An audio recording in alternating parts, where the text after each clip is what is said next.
আপনারা যারা আওয়ামী লীগ করেন এবং আওয়ামী লীগের আদর্শকে ধারণ করেন, কিন্তু আওয়ামী লীগের দুর্নীতি এবং অপকর্মকে স্বীকার করেন না বা পছন্দ করেন না এবং মনে করেন যে এই দুর্নীতি এবং অপকর্ম ঠিক নয়। দ্বিতীয়ত, যারা বাংলাদেশে একটা পরিশুদ্ধ আওয়ামী লীগ আশা করেন,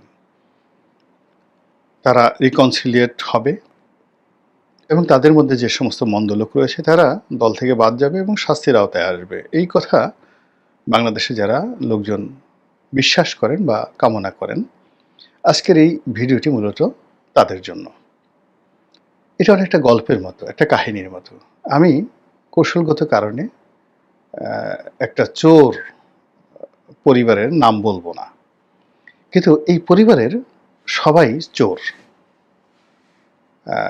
আমি যার নাম বলছি সে অনেকবার এমপি ছিল, তার ছেলে এমপি, মানে একই সঙ্গে একই পার্লামেন্টে বাপও এমপি, ছেলেও এমপি, ভাইও এমপি। এরপরে তার জামাইও এমপি ছিল, তারপরে তার বিয়েও এমপি ছিল, মন্ত্রী ছিল, তার আত্মীয় স্বজন সবাই এরকম মন্ত্রী এমপি। কিন্তু যেখানে যেখানে তার আত্মীয় স্বজন, এই বললাম সবাই চোর, কেউ বড় চোর, কেউ ছোট চোর, কেউ ডাকাত। এবং একই সঙ্গে সঙ্গে এদের বিরুদ্ধে চোট্টামির অভিযোগ আছে, মানে তাদের চরিত্র ভালো না। চোর এবং চোট্টা দুটো একসঙ্গে। তো এরকম একটা চোর পরিবার আমেরিকাতে আছে, আমেরিকাতে আশ্রয় নিয়েছে এই বিপদের এই সময়টিতে। এখন একজন আওয়ামী লীগের সমর্থক আমাকে মাঝে মাঝে টেলিফোন করেন এবং তিনি বলেন যে, রনি ভাই, বহুদিন ধরে আমেরিকাতে আছি। ভদ্রলোকের বয়স 52-53 বছর। বহুদিন ধরে আমেরিকায় আছি, সকাল থেকে রাত অবধি 10 ঘন্টা, 12 ঘন্টা, 11 ঘন্টা পরিশ্রম করি। দুটো ডাল ভাত অর্জন করতে যান বের হয়ে যায়। একটা বাড়ি করেছি, একটা গাড়ি করেছি, একটা লোন দিতে দিতে মানে ঘুম হারাম। আমেরিকার যারা পরিশ্রম করেন তাদের জীবন তো আসলে খুব কঠিন একটা জীবন। তো বলল যে এগুলো করি, তার সঙ্গে সঙ্গে আবার আওয়ামী লীগ করি মনের আনন্দে, আদর্শী। কিন্তু আওয়ামী লীগ থেকে আমেরিকাতে থাকি, এখানে আমাদের কিছু পাওয়ারও নেই, চাওয়ারও নেই, কিন্তু দল করি। তো বলল যে এই যে আমেরিকাতে আমি যেখানে আছি, আমার পাশে সবচেয়ে দামি একটা বাড়ি, এরকম একটা এই চোর ফ্যামিলি, একটা ফ্যামিলির নাম বলল, এই বাপ বেটা এসে এখানে আছে। তো এরা এখানে রোলস রয়েস গাড়িতে চড়ে, বাপেরও রোলস রয়েস গাড়ি, ছেলেরও রোলস রয়েস গাড়ি। আর এই বাপ বেটা চোর এই রোলস রয়েস গাড়িতে করে তারা মসজিদে যায় নামাজ পড়ার জন্য।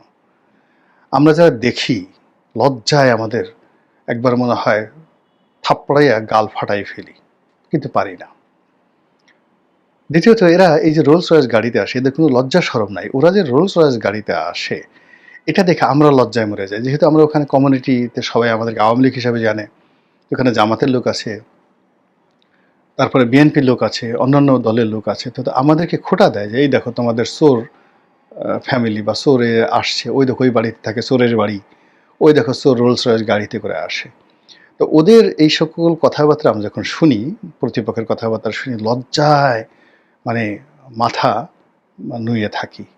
কিন্তু ওই চোরের দল, তারা হাসি মুখে আসে, ওই রোলস রয়েস গাড়ি থেকে হাসি মুখে নামে, তারপর বিভিন্ন মানুষের সঙ্গে বেহায়ার মতো তারা হাসি মুখে কথা বলে। বলে যে এদের এত বেহায়াপনা কোত্থেকে আসলো। তো তিনি এই কথা অনেকক্ষণ ধরে বলছিলেন এবং আমি যখন তার কথা শুনছিলাম, বিশ্বাস করেন আমার এত খারাপ লাগছিল, বিকজ ওই চোর ফ্যামিলিটাকে আমি চিনি, খুব ঘনিষ্ঠভাবে চিনি। আমি তো বললাম যে আপনারাও একটু চিন্তা করলেই বুঝতে পারবেন যে কারা, যে ফ্যামিলিতে সবাই চোর, সবাই মানে তাদের চারিত্রিক সংলগ্ন রয়েছে এবং তারা রাজনীতি তাদের ব্যবসা। তারা জনগণের টাকা মারছে, তারা অনেক বড় বড় মানুষের টাকা মারছে, মেরেছে। তারপরে তারা এখনো মানে যাকে বলে এদের মানে কি বলবো, ব্যবসা বাণিজ্য থেকে শুরু করে সব জায়গাতে তারা এই চোরতন্ত্র প্রতিষ্ঠা করেছে এবং রাষ্ট্র ক্ষমতাকে ব্যবহার করার জন্য তারা পরিবারতন্ত্রকে যেভাবে ব্যবহার করেছে, এটি বিরল এই বাংলাদেশে। তো সেই কাজগুলো তারা করেছে এবং করে এই আমেরিকার মতো জায়গাতে এভাবে পরিবেশ তারা নষ্ট করছে। এবং আগামী দিনে যদি এই সকল চোরেরা আবার আওয়ামী লীগের নেতৃত্বে ফিরে আসে, আবার তারা এমপি হয়, আবার তারা মন্ত্রী হয়, আবার তারা নতুন করে সেই রোলস রয়েস গাড়ি কেনে, অর্থাৎ এই যে এখন চোরেরা যে টাকা আমেরিকাতে পাচার করেছে, ইংল্যান্ডে পাচার করেছে, তারা তো ২ হাতে খরচ করছে। ওই লোক বলছিল, আমি বললাম যে তারা করে কি ওখানে? বলে কিছু করে না, এরা শুধু সারাদিন এই মার্কেটে মার্কেটে ঘুরে, বাপ বেটা একসাথে মার্কেটে মার্কেটে ঘুরে।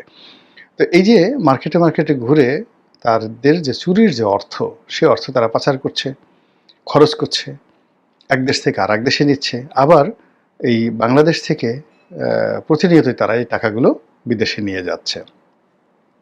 এই যে চোরতন্ত্র, এই চোরতন্ত্র আওয়ামী লীগের মধ্যে যে ছিল, সেটা শুধু আমেরিকা নয়, এটা এখন চোরের গ্রুপ ভারতে আছে, চোরের গ্রুপ দুবাইতে আছে, চোরের গ্রুপ সিঙ্গাপুরে আছে, এবং এগুলো আওয়ামী লীগের লোকজন কিন্তু পছন্দ করছেন না।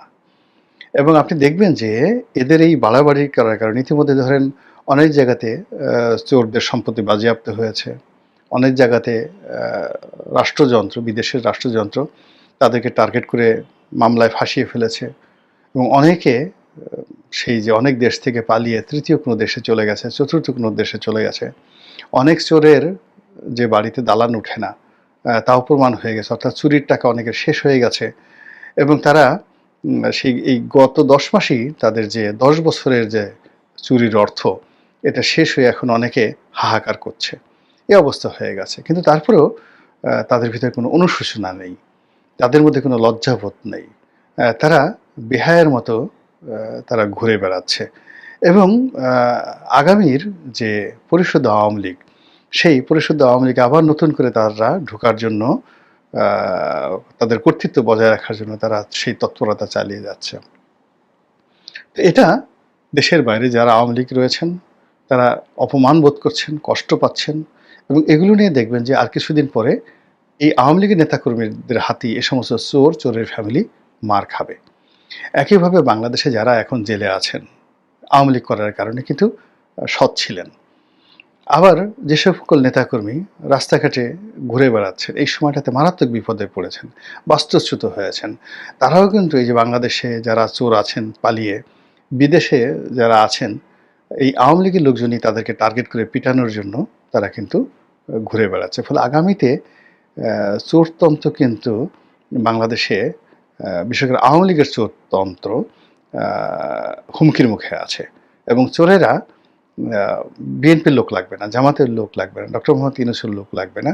এইভাবে যেভাবে চলছে এখন, এভাবে যদি মোটামুটি বছর ২-১ চলে, এবং আমি ব্যক্তিগতভাবে যে চাই যেভাবে এটা চলুক, চোরেরা শাস্তি পাক, তাহলে দেখবেন যে আওয়ামী লীগের লোকদের হাতেই এই চোরেরা বেদমভাবে মানে নিগৃহীত হচ্ছেন, মার খাচ্ছেন, এবং সারা পৃথিবী তাদের জন্য হারাম হয়ে যাবে। তারা উগান্ডাতে গিয়েও পালাতে পারবেন না। উগান্ডার বাঙালিরা তাদেরকে খুঁজে খুঁজে তাদেরকে মারবে, জুতো পিটা করবে।